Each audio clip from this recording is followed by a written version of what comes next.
What is up, Tampa Bay Buccaneers fans? It's your old friend IndyCar Tim here with the Tampa Bay Buccaneers Daily Blitz. Welcome into the program. Welcome into the show. It's FanstreamSports.com. We're available at FanstreamSports.com on the mobile app, our YouTube channel. Go find us on your favorite podcast app, wherever you get your podcast. We're there. Appreciate you guys popping on. It is Sunday, which means it is Panthers post-game edition. It is a happy Panthers post-game edition. As the Bucs come off victorious, it was a little sketchy there towards the end of the game and even a couple of plays in overtime. But the Bucs come away winners 26-23 as Chase McLaughlin kicks a 30-yard field goal in overtime. Baker Mayfield overcame an ankle injury to lead 4 scoring drives in the fourth quarter and in the extra period as the Bucs come away winners in Charlotte and move into a tie for first place in the NFC South. Can you believe it? At 6-6. Bucky Irving ran for a career-high 152 yards and a touchdown for the Bucs, who caught Atlanta atop the division.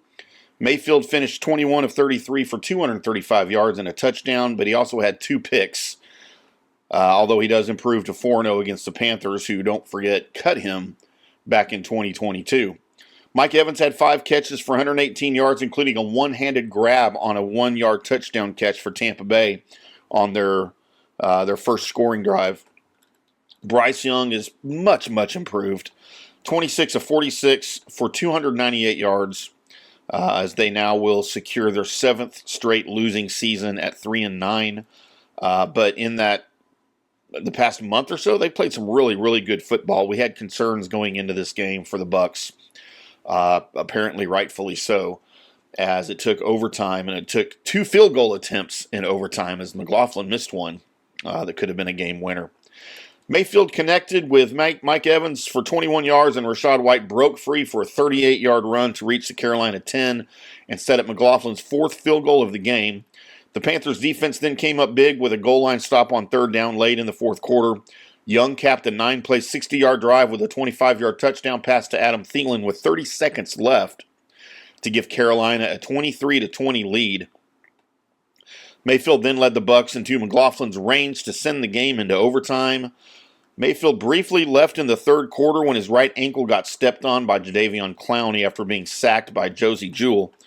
Mayfield missed 2 plays before returning and then threw an interception immediately on the first play back in the game. The most Baker Mayfield thing Baker Mayfield could do, right?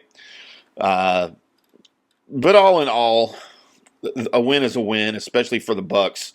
Again, we had concerns going into this game for Tampa Bay.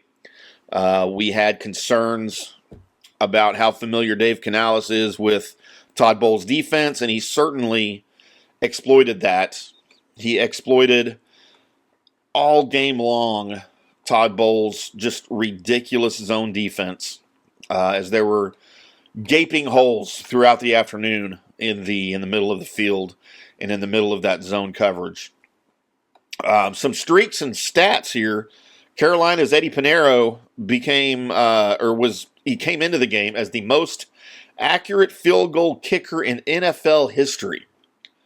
Not sure I've uttered those words before, but a disastrous second quarter saw him miss from 38 yards and from 45 yards. The misses came after Pinheiro tied a franchise record with his 41st straight made field goal at home, and that streak abruptly ended.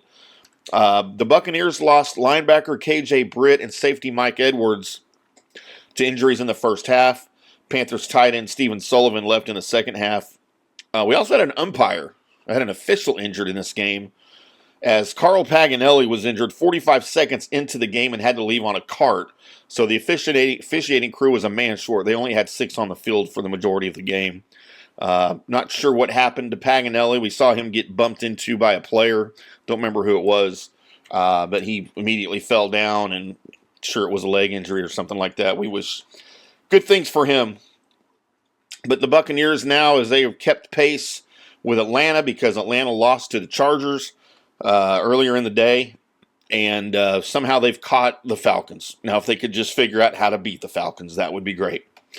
The Bucs next host the Raiders on Sunday, as the Panthers will be in Philadelphia next week, as the race for the NFC South continues. The Bucs at 6-6, inexplicably still in the playoff hunt, However unreasonable it seems, that's where they're at. So keep thinking good thoughts about the Bucs. Make sure you tune into the JP Peterson Show with me and JP Peterson tomorrow morning for a full recap of the game.